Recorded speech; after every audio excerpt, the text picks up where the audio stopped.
this just happened. To some breaking news now out of Canada. At least 10 people have been killed, several others injured in a stabbing rampage. It happened in 13 different locations in 2 communities in the province of Saskatchewan. Royal Canadian Mounted Police say they've launched manhunts across 3 western provinces for 2 suspects. Yesterday's attacks in Saskatchewan are shocking and heartbreaking. My thoughts and the thoughts of all Canadians are with those who've lost loved ones and with those who are injured. What you just witnessed is what happens when the people don't have the ability to effectively protect themselves. You get men who run around with knives, killing 10 people and injuring 15.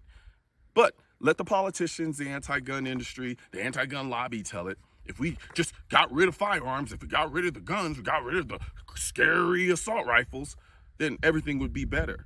All the mass shootings would stop. It's not about mass shootings. It's about being able to effectively protect yourself while you're going about your day, while you're going about your life. And you can't do that effectively. You can't defend yourself effectively against somebody who also has a tool who's trying to use it to kill you.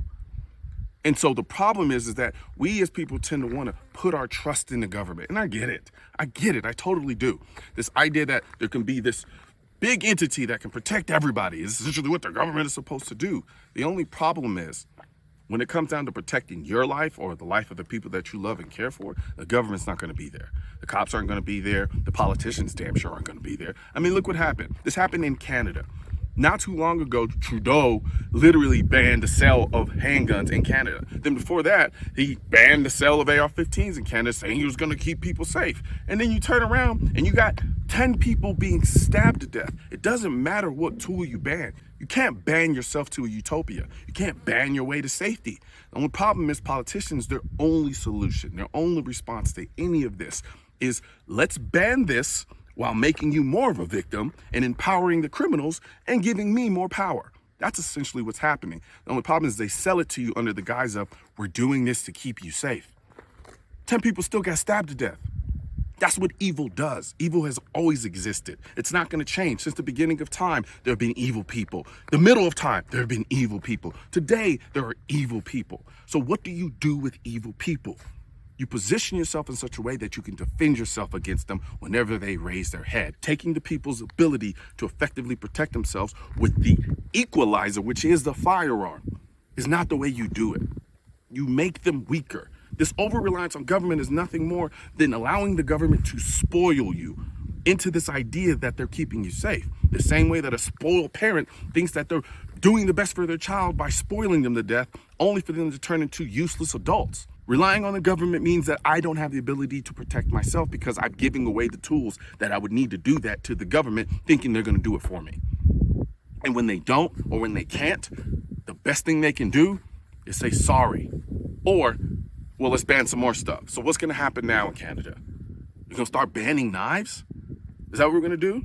Then they're just going to turn to something else. They did it in Nice, France. The guy killed 80 people with a truck. We're going to start banning trucks now? You see how absurd this starts getting after a while? If somebody kills somebody with a hammer, we're going to start banning hammers too? No. The point of the Second Amendment is to empower people. That's what it's designed to do. They understood that at the end of the day, the only person responsible for your safety is you. So let's give them the best tool possible to do that. We have the reliance on firearms for our protection because it is the best tool to do that job. So, for all the people that lost their lives, that were injured in this Canada stabbing, my heart goes out to those people. But we really, really need to start using these situations as an example of what we actually need to do in order to keep people safe. You don't teach them, you don't give them a fish, you teach them how to fish. And that's what we should be doing. We should be teaching people how to defend themselves effectively with the most effective tool we have in this country, which is a firearm.